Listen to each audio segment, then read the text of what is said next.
আমার এই চ্যানেলের ভিডিও কেমন লাগতেছে অবভিয়াসলি কমেন্ট করে জানাতে ভুলবে না কিন্তু।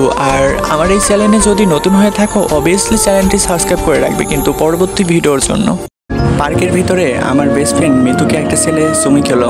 আমি এটা দেখে 420 ভোল্টের একটা শক খেলাম। আমি পিছন থেকে যে মিতুর চুলের মুঠি ধরে ঠাস করে 2টা চড় মেরে দিলাম। ওকে মারা দেখে ছেলেটি ভয়ে এক লাফ মেরে ব্রাঞ্চের উপর থেকে উঠে চলে গেল। মিতু সঙ্গে সঙ্গে উঠে আমার সাথে মারামারি করা শুরু করে দিল। তবে ওর চুলের মুঠিটা আমার হাতে থাকার কারণে আমি ওকে অনেক বেশি পরিমাণ মারতে পারলাম। মিতু শুধু ওর বড় বড় আঙ্গুলগুলো দিয়ে আমাকে শুধু খামচিয়ে গেল। এভাবেই মারামারিটা শেষ হলো। মিতু উঠে বলল, তুই কোন সাহসে আমার গায়ে হাত তুললি এতিমের বাচ্চা?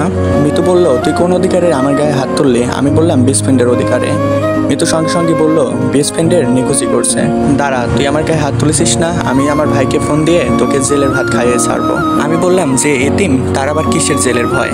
বাইরে থাকতে তো 2 মুঠো খাওয়ার জন্য অনেক কষ্ট করতে হয়। জেলই ভালো হবে আমার জন্য, অন্তত কষ্টটা কম করতে হবে। তো বলল, তুই আমার গায়ে হাত তুললি কেন? আমি বললাম, এর আগেও তোকে অপুর সঙ্গে ঘুরতে মানা করছিলাম কিন্তু তুই আমার বারণ শুনিসনি, বরঞ্চ তোরা দুজন পার্কের ভিতরে এসে চুমাচুমি করতেছিস। মিতু বলল, আমার বিএফের সাথে আমি চুমাচুমি করব না আরো কিছু করব, এটা আমার পার্সোনাল বিষয়। আমি বললাম, ও শুধু তোর দেহকে ভালোবাসে, তোকে নয়। ও তোর বাবার টাকাকে ভালোবাসে, আরো অনেকগুলা মেয়ের সঙ্গে ওর সম্পর্ক আছে। এটা বলার সঙ্গে সঙ্গে মিতু আমাকে উঠে ঠাস করে একটা চড় মিলল। খবরদার আর একটাও আমার বিএফের নামে তুই বাজি কথা বলবি না, এতিমের বাচ্চা। তোর মতো 10টা ছেলে ওর বাসার চাকর, বুঝতে পারছিস এতিমের বাচ্চা? আসলে তোকে আমি অনেক আদর দিয়ে মাথায় তুলে ফেলেছি, এজন্য তুই আজকে আমার গায়ে হাত তুলতে সাহস পেলে। নির্লজ্জ বেহায়া কোথাকার। তুই যত ইচ্ছা গালি দে, তবে শোন, আমি কিন্তু তোকে শুধু আমার বেস্ট ফ্রেন্ডই ভাবি না, আমি তোকে অনেক ভালোবাসি। এটা বলার সঙ্গে সঙ্গে মিতু আমার গালে আবারও উঠে চড় মেরল। মেরে বলল, এই নে তোর ভালোবাসার উপহার। আমি আমার গালে হাত দিয়ে দাঁড়িয়ে রইলাম। মিতু আমাকে আবারও চড় মেরে চলে গেল। আমি জানি মিতু আমার পর রাগ করে এসব করেছে। ও কখনো ওর ভাইকে ফোন দিয়ে এসব বলবে না, কেননা এর আগেও ওর সঙ্গে আমার অনেক মারামারি হয়েছে। ওর ভাই এসব বিষয় জানিছে কিন্তু আমাকে কিছু বলেনি, আর কখনো কিছু বলবে না, কারণ ওর ভাইয়ের জীবন বাঁচাতে গিয়ে আজকে আমার বাবা হসপিটালে কোমায় পড়ে আছে। আচ্ছা চলুন আপনাদেরকে সবকিছু খুলে বলা যাক। তো গাইস, এই গল্পের অনেকগুলো পার্ট হবে মেবি, তো গল্পটা মিস করতে না চাইলে অবশ্যই চ্যানেলটি সাবস্ক্রাইব করে রাখবেন। আর গল্পটা ভালো লাগলে অবশ্যই ভিডিওটি লাইক করবেন। মিতু আমাকে যে এতিম বলল, আসলে আমি এতিম নয়, এই শহরের একটা নামকরা ধনীর ছেলে আমি। তবে আজকে আমার বাবা থেকেও কেন জানি নেই। যখন আমার বয়স 5 বছর, ঠিক তখন আমার আব্বু আমার মাকে তালাক দিয়ে একটা ধনী মেয়েকে বিয়ে করে নেয়। আমার আব্বুর বিয়ের কিছুদিন পর আমাকে আমার আম্মু জন্ম দিয়ে না ফেরার দেশে চলে যায়। আমাকে কোলে করে নিয়ে আমার আপু মানুষের দ্বারে দ্বারে ভিক্ষা করে বেরিয়েছে। তখন আমার বয়স 5 বছর, ঠিক তখন আমার আপু মানুষের বাসায় কাজ করে নিয়ে এসে আমাকে খাইয়েছে।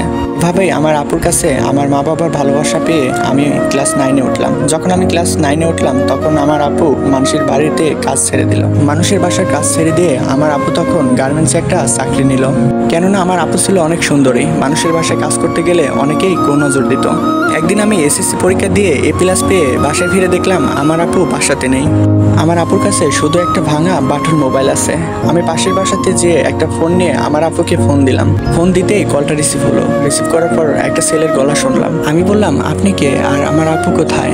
তখন লোকটি উঠে বলল, তোমার আপু হাসপাতালে, আর তুমিও হাসপাতালে চলে আসো। আমি গিয়ে দেখলাম আপু বেডে শুয়ে আছে, আর পুরো মাথার চুলগুলো নেই, সাদা কাপড়ে ব্যান্ডেজ করা। আমি উঠে বললাম, আমার আপুর কি হয়েছে? তখন মিতুর ভাই উঠে বলল, আমাকে সন্ত্রাসীর হাত থেকে বাঁচাতে গিয়ে তোমার আপু গুলি খেয়েছে। আমি তখন উঠে বললাম, আপনার জন্য আজকে আমার বোনের এই অবস্থা, আমার বোনের কেউ নেই। তখন মিতুর ভাই উঠে আমাকে বুকে জড়িয়ে ধরে বলল, কে বলেছে তোমাদের কেউ নেই? আমি আছি, তোমার বোনের সুস্থ হতে যত টাকা লাগে আমি দিব। আমার জীবন বাঁচাতে গিয়ে তোমার আপু নিজের জীবন দিতেও দ্বিধাবোধ করেনি, আর এখন যদি আমি তোমাদের পাশে না থাকি তাহলে আল্লাহ আমাকে কখনো মাফ করবে না। ডাক্তার এসে একটা রিপোর্ট দিয়ে বলল, উনি কোমায় চলে গেছে, ভালো হওয়ার কোনো চান্স নেই, এখনো 1% চান্স আছে, ভালো হলেও হতে পারে, বাকিটা আল্লাহর কাছে।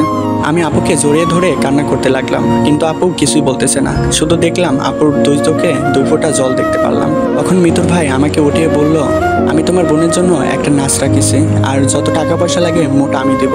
এটা শুনে আমি অনেক খুশি হলাম, কারণটা আমি চাইলেও আমার বোনকে আমি কখনো সুস্থ করে তুলতে পারবো না। আচ্ছা এবার তো বুঝলেন, এবার চলুন আগের জায়গায় ফিরে যাওয়া যাক। আমি পার্কে তখনও গাল ধরে দাঁড়িয়ে আছি। এরপর দেখলাম কিছু পুলিশ আসলো, এসে আমাকে বলতেছে, সরি আবির, তোমাকে থানায় যেতে হবে, উপর থেকে অর্ডার। মিতুর ভাই আমাকে বলল, মিতু এবার আমাকে কমপ্লেন করেনি, সরাসরি থানায় নারী নির্যাতন মামলা করেছে। আমাকে আমাকে ক্ষমা করে দিও আবির, আমি নিরুপায়, তবে আমি তোমার সাজাটা একটু কমিয়ে দিতে পারি। আমি আমার দুটি হাত মিতুর ভাইয়ের সামনে এগিয়ে দিলাম। ও আরেকটা কথা আপনাদের বলে রাখি, মিতুর ভাই একজন পুলিশ অফিসার, আর সেই আমাকে গ্রেফতার করতে এসেছে।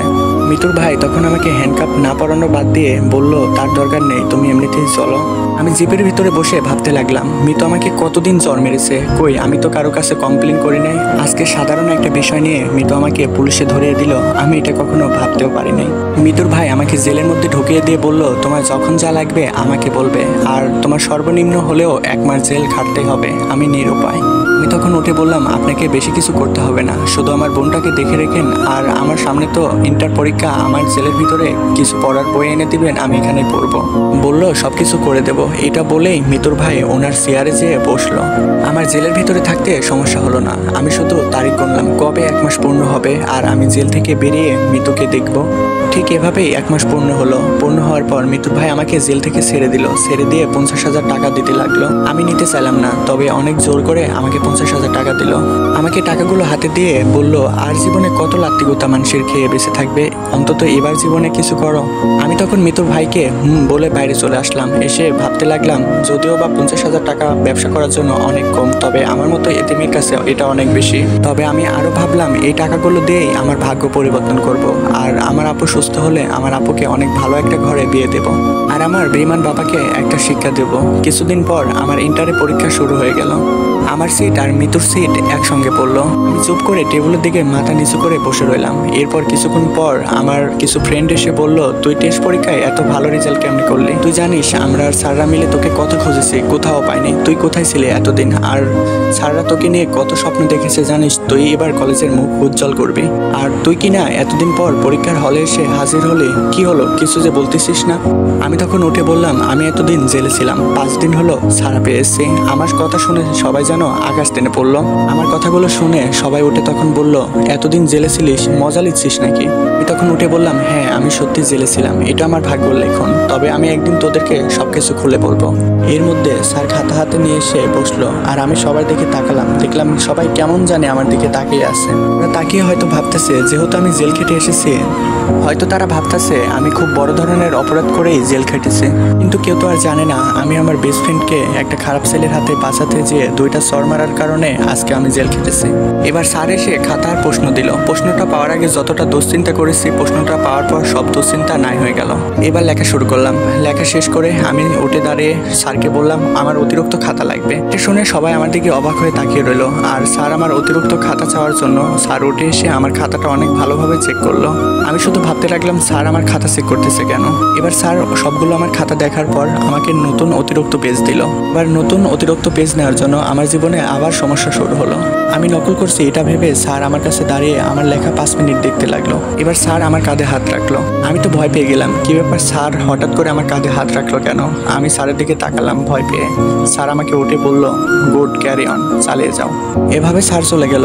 আমি লিখতে লাগলাম। পিছন থেকে কে যেন কলমের নিব দিয়ে আমাকে 3 বার খোঁচা দিল।